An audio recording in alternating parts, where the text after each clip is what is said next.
नमस्कार और स्वागत है आपके मेरे इस नए वीडियो में।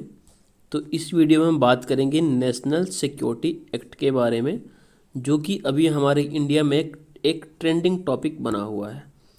आपके आने वाले किसी भी एग्ज़ाम में ये इम्पोर्टेंट हो सकता है। तो अगर आप चैनल पर नए हैं तो प्लीज़ चैनल को ज़रूर सब्सक्राइब करिए, अपने फ्रेंड्स में शेयर करिए और इस वीडियो को ज़रूर लाइक करिए। तो चलिए फिर आज का वीडियो शुरू करते हैं। तो आए दिन आपको ये सुनने को मिलता होगा कि किसी राज्य विशेष में, जैसे कि उत्तर प्रदेश में, जम्मू एंड कश्मीर में, किसी व्यक्ति विशेष को रासुका के तहत यानी कि राष्ट्रीय सुरक्षा कानून नेशनल सिक्योरिटी एक्ट के तहत गिरफ्तार कर लिया गया है। तो ये होता क्या है, इसका इतिहास क्या रहा है, इसका बेस क्या रहा है, इसके मेरिट क्या है, इसके डिमेरिट क्या है, इस वीडियो में हम बात करेंगे। वीडियो में लास्ट तक बने रहिएगा। नेशनल सिक्योरिटी एक्ट यानी कि राष्ट्रीय सुरक्षा अधिनियम केंद्र सरकार और राज्य सरकार को ऐसी शक्ति प्रदान करती है जिसके तहत राज्य सरकार या केंद्र सरकार किसी भी संदिग्ध व्यक्ति को गिरफ्तार करने की अनुमति देती है। वो व्यक्ति देश की सुरक्षा के लिए खतरा हो सकता है, राज्य की सुरक्षा के लिए खतरा हो सकता है, या किसी समुदाय विशेष को आपूर्तित सेवा में बाधा बन सकता है। वैसे व्यक्तियों की गिरफ्तारी की शक्तियां केंद्र सरकार और राज्य सरकार को यह एक्ट देता है। इस अधिनियम के तहत भारतीयों को ही नहीं बल्कि विदेशी व्यक्तियों को भी गिरफ्तार किया जा सकता है जब यह लगे कि यह फॉरेनर देश के लिए खतरा हो सकता है। बात करें नेशनल सिक्योरिटी एक्ट की पृष्ठभूमि की कि किस बेस पे इसको लागू किया गया, तो इसकी शुरुआत होती है रॉलेट एक्ट 1919 से, जिसके तहत किसी भी भारतीय को बिना किसी ट्रायल के, बिना किसी वारंट के उसे गिरफ्तार किया जा सकता था।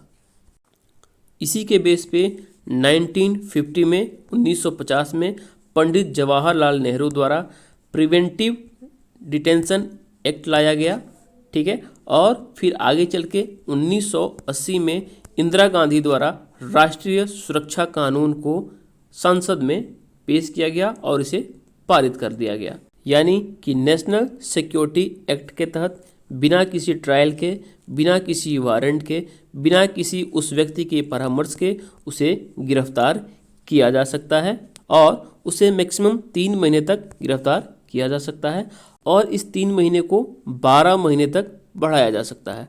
यानी कि 3-3 महीने करके इसको टोटल 12 मंथ तक बढ़ाया जा सकता है उसकी गिरफ्तारी को। उस व्यक्ति को गिरफ्तार करने वाले अधिकारी को 12 दिनों के अंदर राज्य सरकार को इसकी रिपोर्ट देनी होती है कि किस बेस पे, किस आधार पे उसने उस व्यक्ति को गिरफ्तार किया है। और राज्य सरकार या केंद्र सरकार के स्वीकृति के बाद उस व्यक्ति को 3 महीने के लिए गिरफ्तार कर लिया जाता है। और अगर उस 3 महीने को फर्दर आगे 3-3 महीने बढ़ाना है तो उन अधिकारियों को एक रिपोर्ट राज्य सरकार या केंद्र सरकार को देनी होती है। अगर राज्य सरकार ने गिरफ्तार करवाया है, किसी राज्य सरकार की पुलिस ने उसको गिरफ्तार किया है, तो पुलिस जो है राज्य सरकार को रिपोर्ट देगी 3 महीने बाद कि इस बेस पे 3 महीने और इनकी गिरफ्तारी को बढ़ाना है।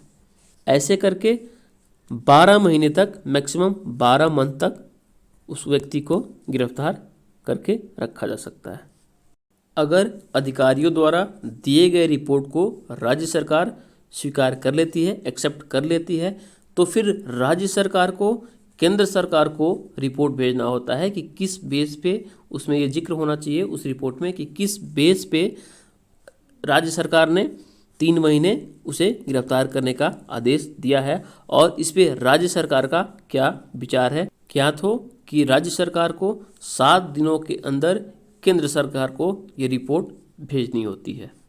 बात करें इसके मेरिट और डिमेरिट की कि इस एक्ट का मेरिट और डिमेरिट क्या है, तो राष्ट्रीय सुरक्षा को देखते हुए, नेशनल सिक्योरिटी को देखते हुए ये अधिनियम, ये एक्ट जरूरी है, लेकिन इसमें कुछ सुधार की भी आवश्यकता है। इस एक्ट में सुधार की आवश्यकता इसलिए है क्योंकि इसका सामना सीधे होता है आपका फंडामेंटल राइट से, ठीक है। वो कैसे होता है मैं आपको बता रहा हूँ।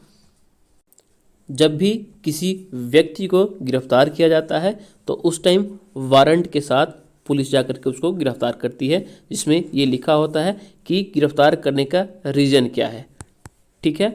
और आर्टिकल 22(1) के तहत उस व्यक्ति को अपने बचाव में परामर्श देने की शक्ति उसको प्राप्त है, लेकिन NSA लगने के बाद ये सारे राइट्स उसके ख़त्म हो जाते हैं।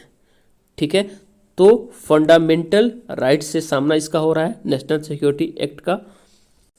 इसके अलावा CRPC के 56 और 76 के तहत 24 घंटे के अंदर उसको कोर्ट में पेश करना होता है उस व्यक्ति को।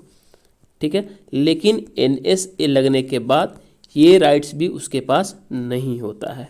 इसके अलावा नेशनल क्राइम रिकॉर्ड ब्यूरो जो है इसकी रिकॉर्ड को नहीं रख पाता है।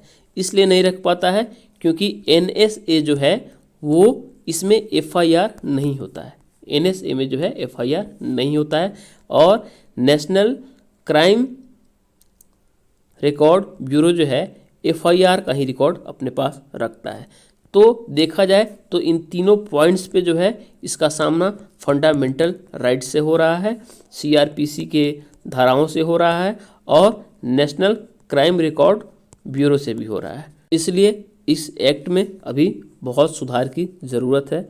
बहुत सारे पॉलिटिकल पार्टीज रिवेंज के तौर पे लोगों को गिरफ्तार कर लेती हैं और उन पे NSA लगा देती हैं, जो कहीं ना कहीं फंडामेंटल राइट्स का हनन कर रही हैं। उम्मीद करता हूँ ये वीडियो आपको पसंद आया होगा। चैनल पर नए हैं तो प्लीज़ चैनल को ज़रूर सब्सक्राइब करें, अपने फ्रेंड्स में शेयर करें। धन्यवाद।